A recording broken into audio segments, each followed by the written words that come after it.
करूं फिर मैं आगे कंटिन्यू करें। कल हम बात कर रहे थे HBr हमने पढ़ लिया था लास्ट टॉपिक, राइट। अब HBr के बाद जो आज का टॉपिक है that is reductive ammunition of aldehyde and ketones. Reductive ammunition, अब ये क्या टर्म है रिडक्टिव एमिनेशन? इसके अंदर नाम में ही डेफिनेशन है। रिडक्टिव एमिनेशन किसकी हो रही है? एल्डिहाइड्स की और कीटोन्स की रिडक्टिव एमिनेशन हो रही है। कैसे होती है इसको देखो। आपने क्या किया, आपने एक एल्डिहाइड लिया RCHO ले लिया, इसमें आपने क्या डाल दिया? अमोनिया डाल दिया। क्या डाल दिया? अमोनिया। जैसे ही आपने इसको हीट किया, हीट करने पे क्या होगा नोटिस करना, यहां से 2H इस O को लेके भाग जाएंगे। बताओ क्या बनेगा molecule? RCH double bond NH, हाँ या ना? इसको हम लोग क्या नाम देते हैं? इसको नाम देते हैं इमाइन। क्या नाम है इसका? इमाइन, ठीक है। और इसी के अंदर देखो एक बात याद रखना हमेशा, नाइट्रोजन को ना बहुत प्यार है। किससे प्यार है? कल बताया था मैंने आपको। किससे प्यार है नाइट्रोजन को? हाइड्रोजन से। बहुत बढ़िया। तो जहां जहां पे आप नाइट्रोजन को हाइड्रोजन प्रोवाइड करोगे तो बाकी सबके साथ बॉन्ड तोड़ के हाइड्रोजन के साथ जुड़ना पसंद करेगा। तो बताओ कंपाउंड क्या बनने वाला है यहाँ पे? जल्दी बोलो। अभी एक बॉन्ड और मिल जाएगा इसको, यहाँ से ये H को इन्वाइट कर लेगा, यहाँ पर क्या बन जाएगा? RCH2 और यहाँ पर क्या बन गया? NH2, हाँ है ना? कितने लोगों को यस बात सर। समझ आ गई? ये क्या बना दिया इसने? इसने फॉर्म कर दिया 1 degree amine. Am I clear to all? सबको समझ आ गया? Please raise your hand quickly. Okay, अब कुछ फिजिकल प्रॉपर्टी की बात कर लेते हैं। कह रहा है जितने भी आपके अमाइंस होते हैं, अगर हम इनकी फिजिकल प्रॉपर्टी की बात करें तो दे आर कलरलेस, लेकिन इनकी एक बहुत डिफरेंट स्मेल होती है, पता है ना? फिजिकल प्रॉपर्टी की बात करें तो नेचर कैसा है इनका?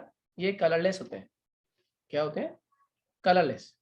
मगर इनकी अपनी एक स्पेसिफिक अनयूजुअल स्मेल है। स्मेल कैसी है? अनयूजुअल, एक पंजेंट स्मेल सी आती है इसकी। और बॉइलिंग पॉइंट की बात करें तो इनका बॉइलिंग पॉइंट, आप बताओ boiling point depends upon what? Boiling point depends upon tendency to form intermolecular hydrogen bonding. और अमोनिया के अंदर कौन प्रेजेंट है? नाइट्रोजन प्रेजेंट है। तो as N is an electronegative element, N कैसा एलिमेंट है? इलेक्ट्रोनेगेटिव एलिमेंट है। इलेक्ट्रोनेगेटिव एलिमेंट होने की वजह से और साथ साथ इसके पास लोन पेयर भी प्रेजेंट है। Also in ammonia we have what? We have lone pair, हाँ या ना? लोन पेयर है या नहीं अमोनिया में? जल्दी बोलो।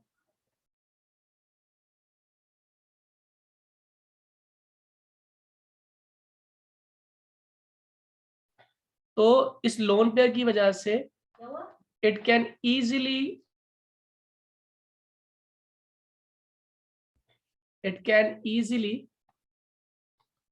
फॉर्म हाइड्रोजन बॉन्डिंग, हाँ है ना? और अगर हाइड्रोजन बॉन्ड आप आसानी से बना पा रहे हो तो इसका मतलब क्या है? आपका बॉइलिंग पॉइंट कैसा होगा? ज्यादा होगा या कम होगा? जल्दी बोलो बच्चों, मेरी बात समझ आ रही है आपको, हाँ या ना? क्या कहा मैंने? रिपीट करेगा कोई आप में से? मैंने कहा अमोनिया के पास नाइट्रोजन मौजूद है। Nitrogen being electronegative element, at the very same time जब अमोनिया बनता है तो उसके पास लोन पेयर भी मौजूद है। तो ये दोनों चीजें ही वाटर में से हाइड्रोजन को अपनी तरफ अट्रैक्ट करने के लिए बहुत ज़्यादा इंपॉर्टेंट भी हैं और हमें ये हेल्प भी करेंगी। तो जैसे ही हाइड्रोजन उस नाइट्रोजन की तरफ आएगा it would result into formation of hydrogen bonding. और जिस भी मॉलिक्यूल के अंदर हाइड्रोजन बॉन्डिंग सबसे ज़्यादा होती है उसका बॉइलिंग पॉइंट सबसे ज़्यादा होता है, हाँ या ना? Yes sir. ये क्लियर है? चलिए आगे देखिए अब जरा। इसके बाद आता है जितने ज़्यादा आपके पास हाइड्रोजन एटम्स जुड़े होंगे उतनी ज्यादा आपकी हाइड्रोजन बॉन्डिंग होगी। तो बताओ सबसे आसानी से अपने साथ कौन हाइड्रोजन को जोड़ने देगा? एक है RNH2, एक है R2NH और एक है R3N। बताओ किसके अंदर जुड़ना आसान हो जाएगा? सोच के बताना, तुक्का मत मारना। सबसे आसानी से कौन जुड़ जाएगा बच्चों? जिसके ऊपर आने वाले, देखो ये R ग्रुप है, मान लो this is R and this is NH2। NH2 पे लोन पेयर मौजूद है, यानी कि जो H प्लस को या H को अटैक करना है वो अटैक करना है N के लोन पेयर पे। तो अगर इस लोन पेयर की तरफ आने वाले को R ग्रुप रिपेल करेगा तो आप मेरे क्वेश्चन का जवाब देना, आप मेरे क्वेश्चन का आंसर दो। क्या इस H का आना आसान होगा या मुश्किल होगा अगर आप इसे रिपेल कर रहे होगे तो? जैसे इस केस में एक है रिपेलिंग ग्रुप जिसे मैंने R नाम दिया। अब R कितने हो गए? अब R आपने 2 कर दिए, ठीक है, और यहां पर लोन पेयर आ गई। देखो इस केस में H यहां से भी अटैक कर सकता है, यहां से भी अटैक कर सकता है, लेकिन इस केस में खाली अटैक करने की पॉसिबिलिटी क्या हो गई? एक ही हो गई। इसका मतलब टेंडेंसी क्या हो रही है लगातार? जल्दी बोलिए। डिक्रीज। डिक्रीज हो रही है। Am I clear? हाँ या ना? यहाँ पे H के अटैक करने की टेंडेंसी और कम होगी। तो बताओ जल्दी से अगर देखें तो हाइड्रोजन बॉन्डिंग की टेंडेंसी क्या हो जाएगी? सबसे ज्यादा 1 डिग्री की, फिर किसकी होगी? 2 डिग्री की, और लास्ट किसकी होगी? 3 डिग्री की। Am I clear to all? Please raise your hand quickly. 1 degree, 2 degree, 3 degree समझ आया? Avani, Palak? Yes sir. Good. अब आता है इसके अंदर एक और इंपॉर्टेंट टॉपिक जिसको हम लोग बोलते हैं केमिकल, इसका nature in form of reaction. Chemical reactions की हम बात करते हैं, ठीक है। केमिकल रिएक्शंस में देखो एक चीज तो है कि जो हमारा नाइट्रोजन है वो इलेक्ट्रोनेगेटिव एलिमेंट है और हाइड्रोजन तो ज्यादा इलेक्ट्रोनेगेटिविटी रखता ही है। तो इसकी इलेक्ट्रोनेगेटिविटी के डिफरेंस की वजह से ही ये आसानी से अनशेयर्ड पेयर जो इलेक्ट्रॉन्स की होती है उसको और इसके ऊपर अनशेयर्ड पेयर ऑफ इलेक्ट्रॉन ही मौजूद है अमोनिया के अंदर, वो भी इसे क्या कर रही है? इसको और रिएक्टिव बना रही है। अच्छा अगर मान लो मैं एक ग्रुप हूं, ठीक है, और मुझे लोन पेयर दिखाई दे रहा है NH3 के ऊपर, हाँ या ना?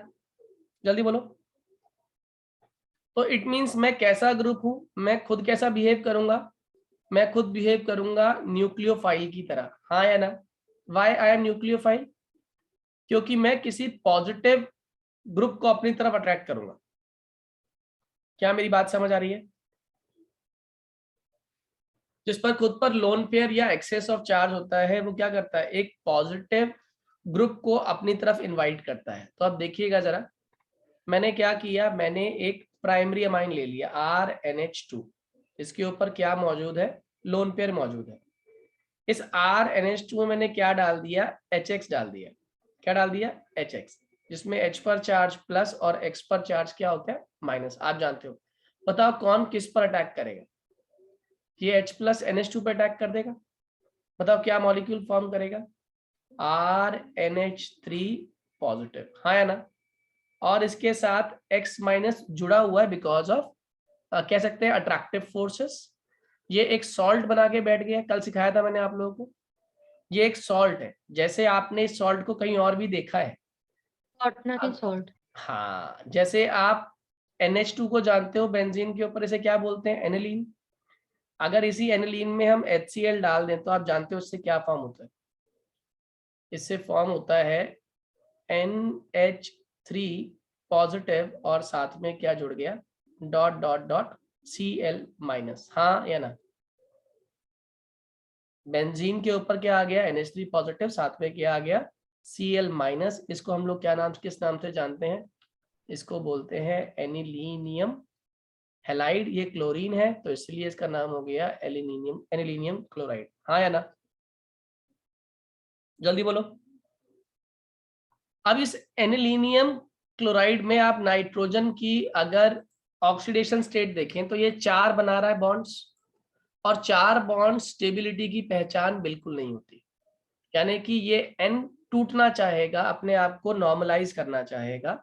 तो जैसे ही आप इस क्वार्टनरी सॉल्ट को एक्वस मीडियम में डालेंगे, जैसे मान लीजिए आपने लिया यही RNH3 पॉजिटिव और Cl माइनस को आपने एक एक्वस मीडियम में डाला, एक्वस मतलब OH माइनस वाले मीडियम में, तो यहाँ से जो H प्लस है वो किससे कंबाइन करने वाला है? OH माइनस से और क्या फॉर्म कर लेगा, H2O। ठीक है, जैसे ही H2O बना, अब यहां से क्या बाहर निकला, RNH2। हाँ या ना, जल्दी बोलो।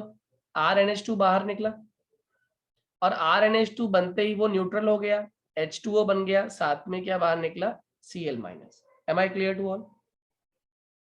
हाँ या ना? क्या मेरी बात समझ आ रही है बच्चों? Quickly raise your hand. Palak, Avani,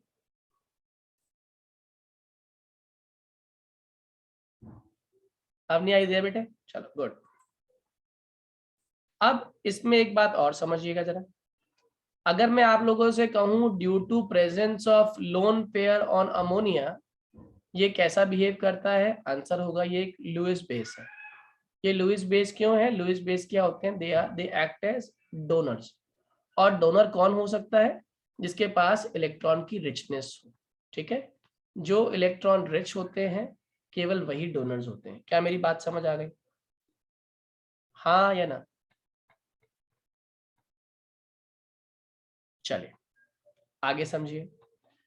अब एक छोटे से एग्जांपल से मैं पूरी प्रोसेस समझाऊंगा कि जो अमाइंस होते हैं इनकी बेसिक स्ट्रेंथ हम कैसे चेक कर सकते हैं, बेसिक स्ट्रेंथ ऑफ अमाइंस कैसे फाइंड किया जाता है। मैंने एक छोटा सा एग्जांपल लिया, मैंने एक कॉरेस्पॉन्डिंग अमाइन ले लिया, इसमें मैंने पानी डाल दिया। ठीक है, जैसे ही पानी डाला H2O टूट गया, किसके अंदर में, H प्लस और OH माइनस में। अब NH2 पर क्या मौजूद है, लोन पेयर। तो ऑब्वियस ही बात है इस लोन पेयर पर कौन खींचा चला आएगा, ये H प्लस। हाँ या ना?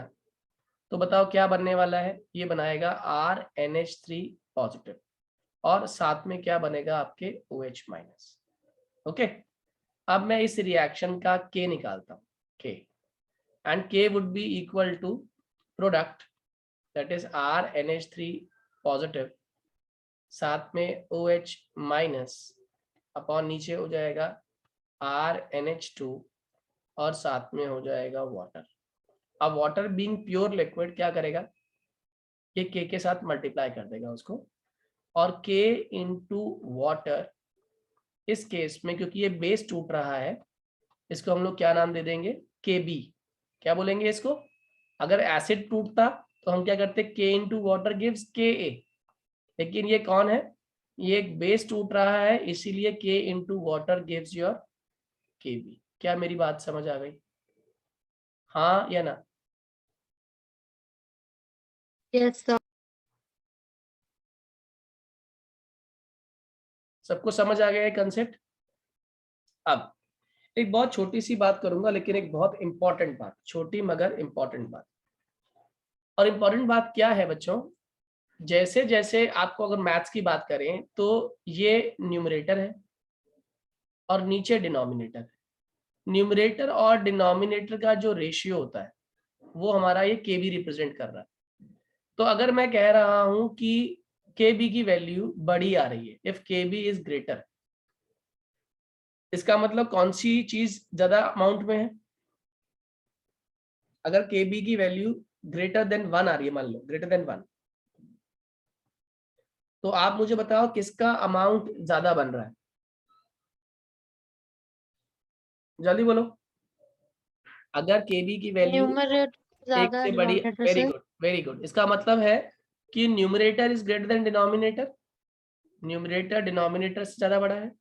और न्यूमरेटर में हम जनरली क्या देखते हैं, न्यूमरेटर में हम जनरली देखते हैं जब KB की बात करें, बेस की बात कर रहे हैं, यानी concentration of OH minus ion ज्यादा बन रहा है ना। और एक अच्छा बेस कौन होता है बच्चों, जो ज्यादा अमाउंट में क्या लिबरेट कर दे, OH माइनस आयंस। हाँ है ना?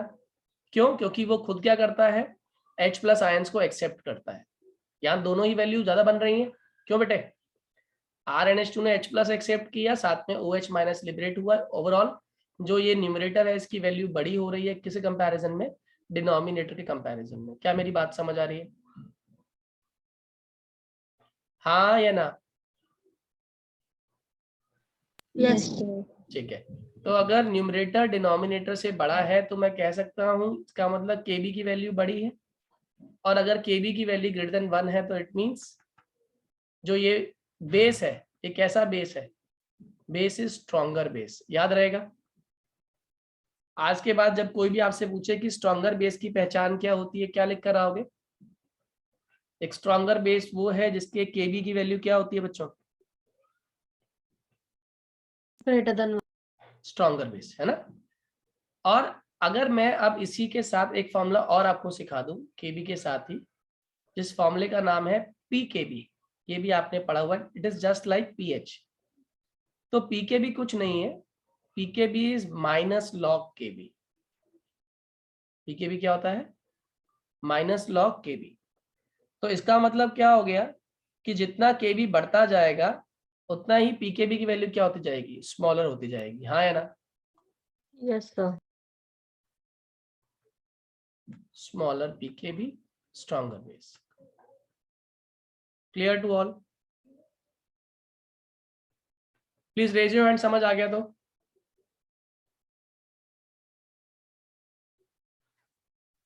गुड। ऐश्वर्या आपको समझ आ गया बेटे? चलिए आगे देखिए।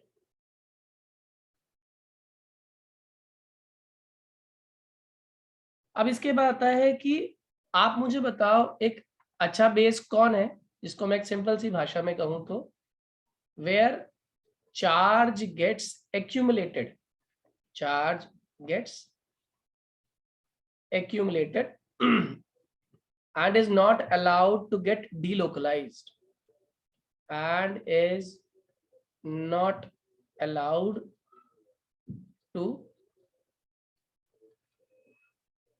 delocalize, that acts as strong base। वो क्या होता है आपका?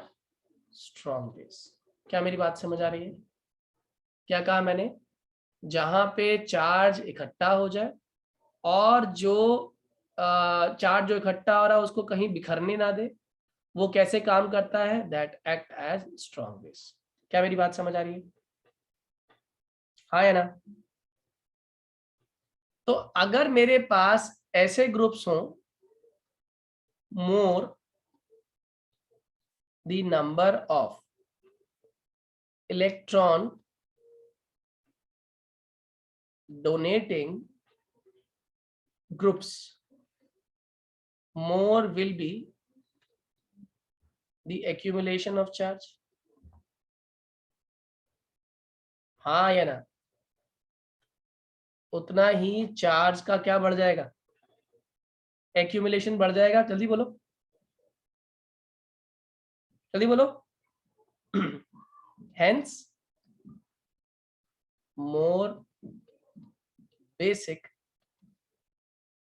will be the compound। यानी जितने ज्यादा आपके पास इलेक्ट्रॉन डोनेटिंग ग्रुप्स आपके साथ जुड़े होंगे उतना ही चार्ज का एक्यूमुलेशन, इकट्ठा होना आपके ऊपर बढ़ जाएगा। और जितना चार्ज का इकट्ठा होना आप पर बढ़ जाते हैं, आप उतने ही बढ़िया क्या कहलाते हैं? बेस कहलाते हैं। जैसे एग्जाम्पल के तौर पे इस पे बहुत सारे क्वेश्चन आते हैं।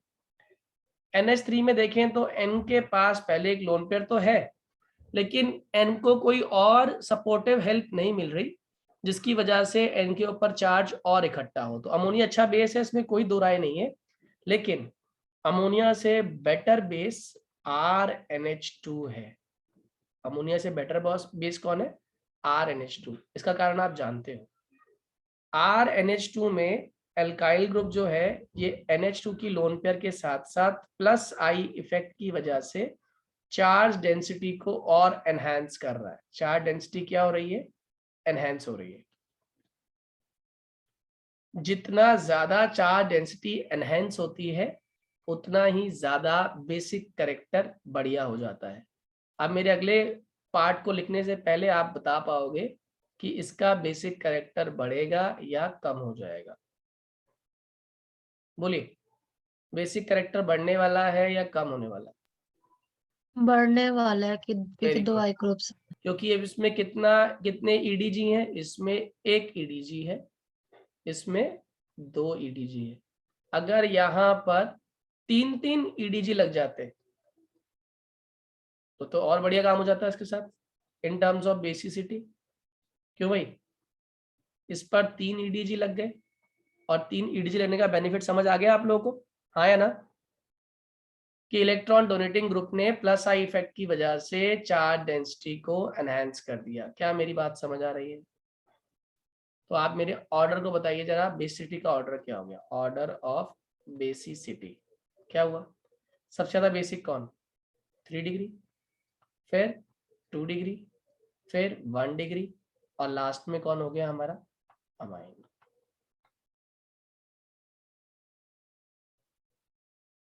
क्या मेरी बात समझ आ गई बच्चों? Please raise your hand, please raise your hand quickly अगर ये समझ आ गया तो।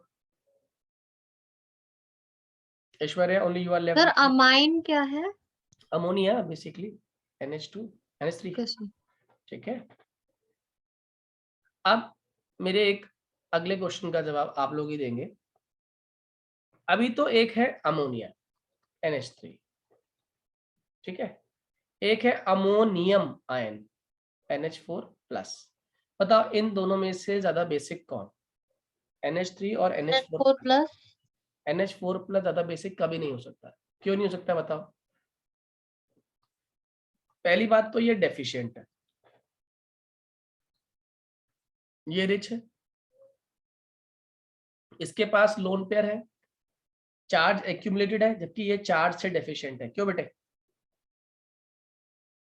Yes sir. है ना? तो वैसे भी NH3 के पास लोन पेयर की वजह से ही ये चार्ज डोनेट कर पाएगा, जबकि NH4 प्लस तो पहले से ही डेफिशिएंट हो गया, तो इसका बेसिक कैरेक्टर तो पहले ही कम हो गया। तो out of NH4 plus and ammonia, ammonia is a stronger base, याद रखना ये बात। ओके, अब आगे देखिए। अब एक नेक्स्ट टॉपिक जो आता है दैट इज सॉल्युबिलिटी। आप खुद जानते हो सॉल्युबिलिटी मतलब क्या होता है। सॉल्युबिलिटी अगर आप अमाइंस की बात कर रहे हो तो पानी में घुलने की बात हो रही है। पानी में घुलने के लिए हाइड्रोजन बॉन्डिंग का फॉर्म होना बहुत जरूरी है, और हाइड्रोजन बॉन्डिंग का फॉर्म होने के लिए जो एल्काइल ग्रुप है उनकी तादाद, उनकी प्रेजेंस, उनका अमाउंट क्या होना चाहिए? ज्यादा होना चाहिए, कम होना चाहिए? जल्दी बोलो। चलो मैं तुम्हें ड्रॉ कर दिखाता हूँ। ये आपका RNH और H मौजूद है, ठीक है। अब क्या हुआ?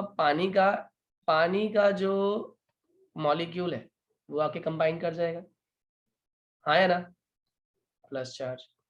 अब यहाँ पर भी जो H था इसके साथ भी कौन जुड़ सकता है आके?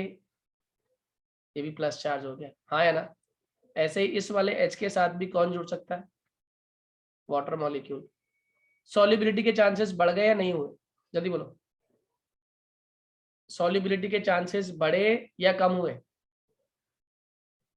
ये क्या बना रहे हैं पता है ना आप लोगों को? They are forming intermolecular hydrogen bonding. ये हाइड्रोजन बॉन्डिंग बन रही है, और जितनी ज्यादा हाइड्रोजन बॉन्डिंग का एक्सटेंट होता है ना, उतनी सॉल्युबिलिटी बढ़ जाती है। तो मेरे क्वेश्चन का जवाब दो, सॉल्युबिलिटी बढ़ रही है या कम हो रही है? बढ़ रही है। बढ़ रही है। तो इसका मतलब 1 degree is more soluble, most कह सकता हूं बल्कि, है ना। क्या होगा 2 डिग्री के केस में? जल्दी बोलो।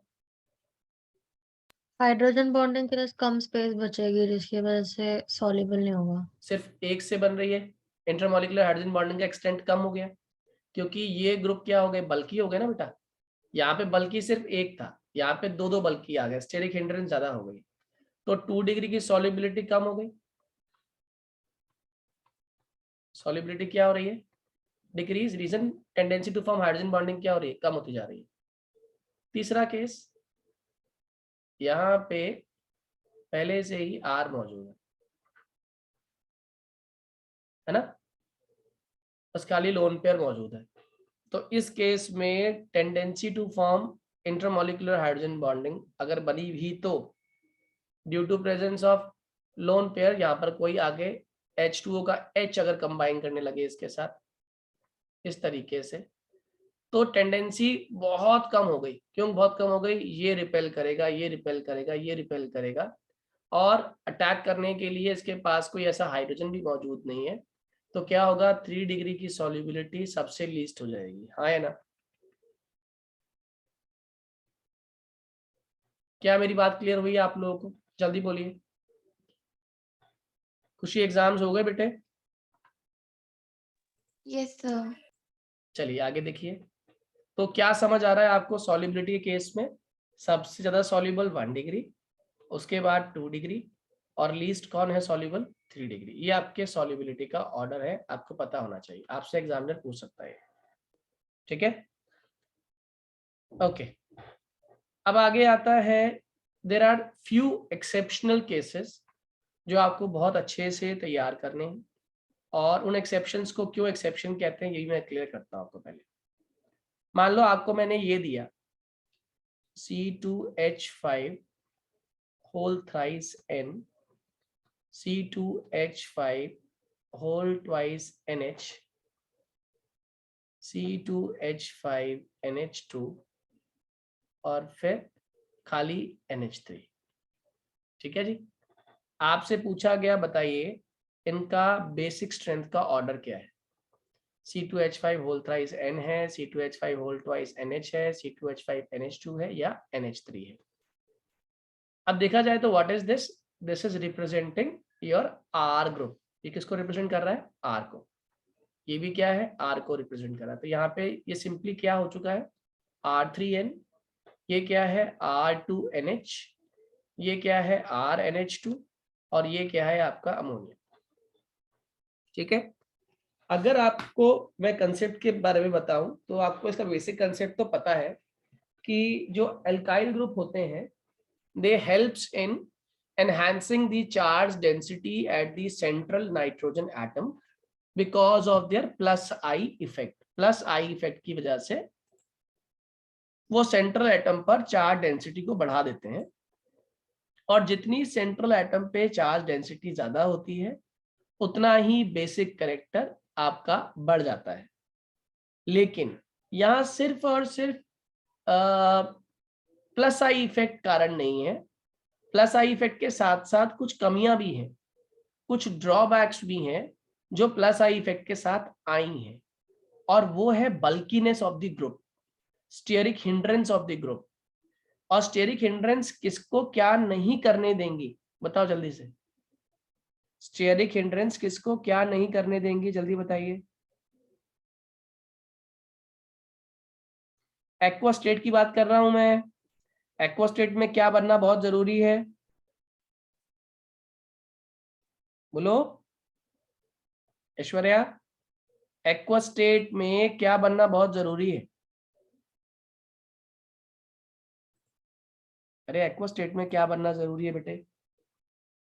हाइड्रोजन बॉन्डिंग बननी जरूरी है, और हाइड्रोजन बॉन्डिंग के लिए आपको हाइड्रोजन को अलाउ करना जरूरी है कि वो सेंट्रल वाले N के साथ हाइड्रोजन बॉन्डिंग फॉर्म कर ले, और उसके लिए सेंट्रल एटम के आसपास जो ग्रुप हैं वो उसको ज्यादा रिपल्शन ऑफर ना करें। तो मेरे क्वेश्चन का जवाब देना, किस केस में रिपल्शन का असर ज्यादा महसूस होने वाला है? किस केस में रिपल्शन का असर ज्यादा महसूस होने वाला है? जल्दी बोलिए।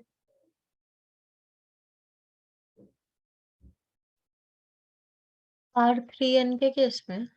यस, इस तीनों वाले में जिसमें तीनों के तीनों R ग्रुप जुड़ रहे हैं, ये तीनों के तीनों R ग्रुप जो है हमारे, ये आने वाले हाइड्रोजन को अटैक नहीं करने देंगे। इसीलिए ऑल्दो इसमें प्लस आई डोमिनेट कर रहा है इस वाले R3N में, लेकिन ये tendency to form hydrogen bonding को डिक्रीज कर रहा है। Tendency to form hydrogen bonding बिल्कुल मिनिमम है। तो हम जब भी किसी की बेसिसिटी को चेक करते हैं ना, तो वो 2-3 पैरामीटर्स के बेसिस पे करते हैं। जैसे इसका पैरामीटर यहाँ पे खाली प्लस आई है, हाइड्रोजन बॉन्डिंग ये नहीं फॉर्म कर रहा है, जबकि इस केस की बात करें प्लस आई तो ये भी दिखा रहा है। और तो और बढ़िया बात, इसमें जो दोनों इथाइल ग्रुप हैं, अगर मैं ड्रॉ करूं तो ये कुछ ऐसा डायग्राम है, C2H5N, C2H5 और लोन पेयर और साथ में H, यानी कि दोनों बल्की ग्रुप एक दूसरे से कहाँ चले गए? ऑपोजिट साइड पे चले गए तो इन पर लगने वाली रिपल्शन का असर क्या हो गया, मिनिमम हो गया। और दूसरी बात, अटैक करना अब आसान है, यहां से भी कर सकता हूँ, यहां से भी कर सकता हूँ, और इस एन के पास अभी भी चांसेस है हाइड्रोजन बॉन्डिंग फॉर्म करने की, तो इसका मतलब प्लस आई भी है, यहाँ पे प्लस आई इफेक्ट भी मौजूद है because of these two plus I groups.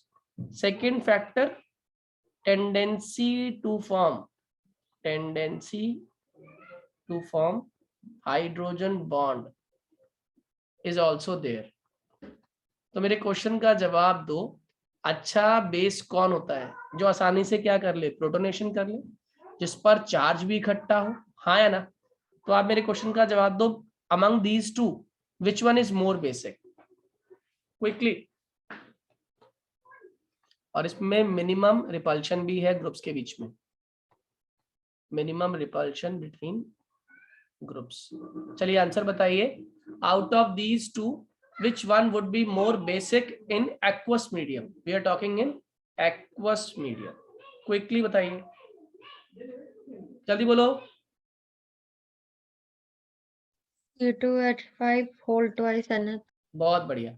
इसका मतलब जो फर्स्ट पोजीशन इस इन तीनों में मिल रही है बेसिक कैरेक्टर के लिए, वो इसको मिली। उसके बाद यहां देखो थर्ड वाले केस में क्या दिक्कत महसूस कर रहे हो,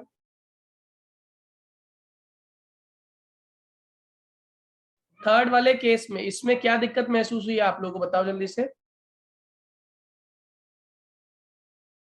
इसमें कौन सा एक्सटेंट कम हो गया बच्चों, जल्दी बोलिए, कौन सा एक्सटेंट कम हो गया? हाइड्रोजन बॉन्डिंग का एक्सटेंट। प्लस आई इफेक्ट कम लगेगा बेटा। हाँ सर, एक ही ग्रुप है ना सिर्फ एक ही ईडीजी है, इसमें हाइड्रोजन बॉन्डिंग तो अच्छी है, हाइड्रोजन बॉन्डिंग तो गुड हो गया इसके अंदर, hydrogen bonding is good, but charge इकट्ठा नहीं होगा, हाँ या ना, क्योंकि प्लस आई इफेक्ट बहुत कम लग रहा है इसके ऊपर, तो इसकी डोमिनेंस इन दोनों से कम हो गई, तो यानी कि ये कौन से नंबर पे आ गया,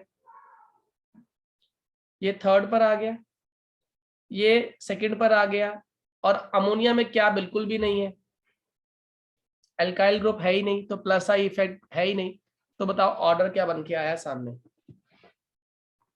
जल्दी बोलो, what is the order of basicity? C2H5 whole twice NH, NH is greater than C2H5 whole thrice N, then C2H5 NH2 और लास्ट में NH3। क्या मेरी बात समझ आ गई सभी बच्चों को? Please raise your hand if this concept is clear to you. ये एक्सेप्शन केस है, एग्जाम में बहुत पूछा जाता है, ये कंसेप्ट क्लियर हो गया? कहीं ऐसा मत कर देना उसको कि वो 3 वाला मैक्सिमम, फिर 2 वाला, फिर 1 वाला कर दो। एक्वस मीडियम में हाइड्रोजन बॉन्डिंग का एक बहुत मेजर रोल होता है। ओके, चलो आगे की बात सुनो। ऐसा एक और भी एक्सेप्शन है मिथाइल वाला, बिल्कुल सिमिलर उसके अंदर कंसेप्ट लगाना, मगर मिथाइल ज्यादा स्टेरिक हिंड्रेंस ऑफर नहीं करता, ये दिमाग लगा लेना, छोटा ग्रुप है, बहुत बल्कि ग्रुप नहीं है, ठीक है, और स्टेरिक हिंड्रेंस के साथ साथ उसका प्लस आई इफेक्ट भी इतना डोमिनेटिंग नहीं होता, तो इन दोनों चीजों का ध्यान करते हुए वो मिथाइल वाला एक्सेप्शन भी आप करेंगे। अब यहाँ पे ना कंपैरेटिव क्वेश्चंस आते हैं जिसमें हम बेसिसिटी को चेक करते हैं कंपैरेटिव ग्रुप्स के साथ। जैसे अगर मैं आपसे पूछूं कि बेसिसिटी ऑफ एरोमेटिक अमाइंस के बारे में आपका क्या कहना है, तो मैं एक छोटे से एग्जांपल से इस टॉपिक को शुरू करूंगा। मान लीजिए मैं एक बहुत ही अमीर आदमी हूं, इसके पास बहुत सारा पैसा है और जो चाहता है चैरिटी में डोनेट करने के लिए, लेकिन मेरे पास पैसा कैश में है, ठीक है, और कैश मैं जनरली अपने वॉलेट में रखता हूँ। और क्या हुआ, एक दिन मॉर्निंग, जनरली मैं मॉर्निंग वॉक पे जब भी निकलता था अपने साथ कुछ ना कुछ कैश अपने वॉलेट में मैं रखता था। अब उस दिन क्या हुआ, मैं अपना वॉलेट ही भूल गया, जिस ट्रैक पैंट में वो था वॉलेट वो घर पे रह गई, मैं दूसरा ट्रैक पैंट पहन के जॉगिंग के लिए आ गया। जब मैं जॉगिंग कर रहा था मुझे रास्ते में एक बेगर मिला और मैंने उस बेगर से कहा कि अरे आपकी तो बड़ी पैथेटिक कंडीशन है, मैं चाहता हूँ आपको मैं हेल्प करूँ। उसने कहा हाँ जी बिल्कुल करो। तो मैंने कहा रुको मैं आपको अभी पैसे देता हूँ। जैसे मैंने जेब में हाथ डाला, मेरे पास तो पैसे थे ही नहीं। अब मैंने कहा आप एक काम करो, थोड़ा रुक जाओ, मैं ना पैसे जो है घर पर भूल आया हूँ, लेकिन मेरी इच्छा पूरी है आपको पैसे देने के लिए। बताओ बैगर के मन में मेरे प्रति रिस्पेक्ट होगा या नहीं होगा? नहीं होगा, बताओ क्यों नहीं होगा? क्योंकि उससे लगेगा कि आप नहीं दोगे, आप चले जाओगे। Very good. लेकिन क्या मेरी ऐसी भावना थी, क्या मेरी ऐसी इच्छा थी कि मैं उसे ना दूं? नहीं, मेरी इच्छा थी मैं इसको दूं, है ना, लेकिन मेरी मजबूरी क्या थी? आप पैसे घर भुलाए। यस, यानी कि पैसे मेरी विसिनिटी में नहीं है ना, विसिनिटी हाँ, मतलब नेबरहुड में नहीं है। तो एक अच्छा बेस वो होता है जिसके पास उसके इलेक्ट्रॉन पेयर उसकी विसिनिटी में हो। किसमें हो? विसिनिटी में, उसकी नेबरहुड में हो। अगर इलेक्ट्रॉन पेयर दूर चले गए, उसकी विसिनिटी से दूर चले गए, तो वो एक अच्छा बेस नहीं कहलाएगा। क्या मेरी बात समझ आ रही है? हाँ या ना? तो फिर से बोलिए एक बार। मैंने बोला जिस केस में जो चार्ज है वो उस एटम के पास नहीं है, उस एटम से दूर है, दूर चला गया किसी कारणवश, तो बताओ उसकी बेसिसिटी मेंटेन रही या बेसिसिटी कम हो गई? कम हो जाएगी। कम हो जाएगी। अब मेरे क्वेश्चन का जवाब देना। आप लोगों के पास ये एक मॉलिक्यूल है जिसका नाम है एनिलीन, और इसकी ये लोन पेयर है जिसकी वजह से ये अपने आप को बेसिक कहता था। और आपके पास है RNH2 जो कि एक एलिफेटिक अमाइन है, जिसमें R कैसा ग्रुप है? EDG, जो प्लस आई इफेक्ट के साथ साथ चार्ज को और एनहेंस कर रहा है। चार्ज को क्या कर रहा है? एनहेंस कर रहा है। ठीक है, आप मेरे क्वेश्चन का जवाब दो। Among these two which one is more basic and why? इन दोनों में से कौन ज्यादा बेसिक है और क्यों? सर एनिलीन होगा ना, क्योंकि वो रेजोनेंस शो कर रहा है। ये चार्ज था ना बेटा जिसकी वजह से बेसिक था, हाँ। NH2। ये चार्ज कहाँ चला गया? ये डीलोकलाइजेशन का पार्ट हो गया। ओके। और अगर ये डीलोकलाइजेशन का पार्ट हुआ तो NH2 के पास चार्ज नहीं है लेकिन रिंग के अंदर चार्ज है। हाँ या ना? Yes sir. और वापस चार्ज आने में क्या लगने वाला है? टाइम लगने वाला है। हाँ। तो क्या, और इधर देखें तो यहाँ पे NH2 पे पहले ही चार्ज मौजूद था, ऊपर से R ने प्लस आई इफेक्ट लगाया और चार्ज को और इकट्ठा कर दिया। आप मुझे बताओ which one is a better base? जल्दी बोलो। RNH2 वाला फिर तो। Very good, it is more basic due to localisation of charge. What is localisation? Charge का इकट्ठा हो जाना। और एनिलीन इतना अच्छा बेस क्यों नहीं है?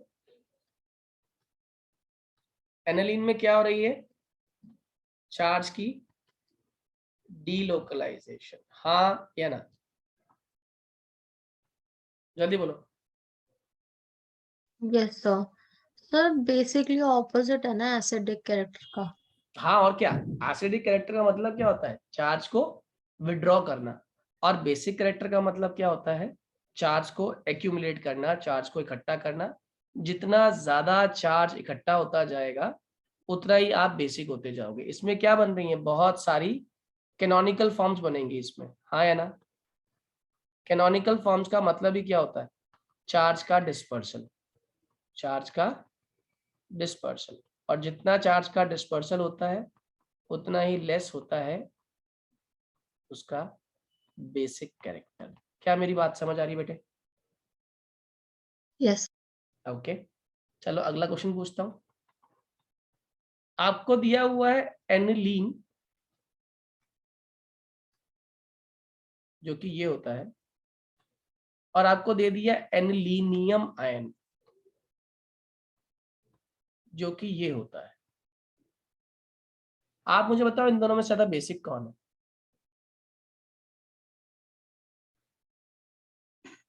Out of aniline and anilinium ion which one is more basic and why? Aniline होना चाहिए बहुत क्योंकि उसके बढ़िया। पास ज्यादा इलेक्ट्रॉन्स है, इलेक्ट्रॉन रिच। इलेक्ट्रॉन रिच है, इलेक्ट्रॉन घुमाएगा भी तो अल्टीमेटली इसके पास वापस इलेक्ट्रॉन्स आ जाएंगे, जबकि ये कैसा ग्रुप है, डेफिशिएंट है, हाँ या ना। ये क्या करेगा, ये रिंग से इलेक्ट्रॉन को विड्रॉ करेगा, ठीक है। इलेक्ट्रॉन विड्रॉ करेगा भी तब भी क्या होगा, एन के बॉन्ड्स, नंबर ऑफ बॉन्ड्स क्या हो जाएंगे, बढ़ जाएंगे, क्यों बेटा। या फिर क्या करेगा, ये अपने में से H+ को बाहर निकालेगा। तो इस केस में नंबर ऑफ कैनोनिकल फॉर्म्स कम बनती हैं, इसमें नंबर ऑफ कैनोनिकल फॉर्म्स ज्यादा बनती हैं, और मोर number of canonical forms means more stability, more stability. और जितनी स्टेबिलिटी ज्यादा हो जाएगी, और ऑब्वियसली बात है इलेक्ट्रॉन डेंसिटी, हालांकि अभी इसके पास ये जो चार्ज है इट इज गेटिंग कंटिन्यूअसली डीलोकलाइजिंग, तो चार्ज जितना ज्यादा घूमेगा उतना ही चांसेस एनर्जी के लॉस की बढ़ जाएंगी, और जितना एनर्जी के लॉस की चांसेस बढ़ जाएंगी उतनी ही चांसेस स्टेबिलिटी की बढ़ जाएंगी, जिसकी वजह से एनिलीन जो होता है हमारा ये स्टेबल होता है in comparison to anilinium ion, और because of richness of electrons it is more basic in comparison to anilinium ion. क्या मेरी बात समझ आ गई बच्चों? प्लीज रेज योर हैंड अगर ये कंसेप्ट समझ आ गया। एनिलीन और एनिलीनियम आयन में विच one is more basic? Is it clear? खुशी, पलक, इज इट क्लियर बच्चों? खुशी आई देयर? ओके, एक लास्ट क्वेश्चन और बताओ मुझे, आपके पास ये ग्रुप है जिसे हम लोग, ये आ गया पैरा पोजीशन पे CH3, एक आ गया आपका मेटा पोजीशन पर CH3, बोल रहा है इन दोनों में से ज्यादा बेसिक कौन और क्यों?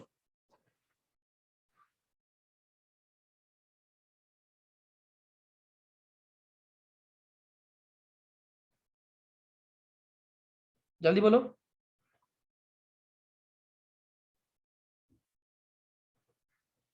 इन दोनों में से ज्यादा बढ़िया बेसिक कौन सा मॉलिक्यूल दिखाई दे रहा है आपको? सर पैरा वाला, नहीं सॉरी, ये सही है, क्यों?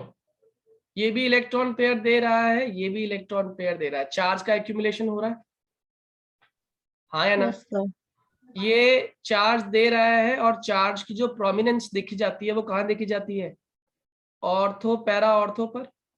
तो चार्ज डेंसिटी को मिथाइल अगर मेटा पे जुड़ रहा है, मेटा पोजीशन पे जुड़ने से वो चार्ज को एनहेंस नहीं कर पाएगा, हाँ या ना। यस सर, तो चार्ज के एक्यूमुलेशन को एनहेंस कौन कर रहा है? पैरा पोजीशन वाला,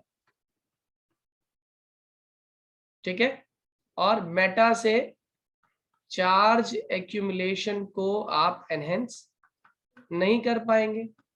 अगर चार्ज एक्यूमुलेशन एनहेंस नहीं हो रहा तो ये कैसा हो गया,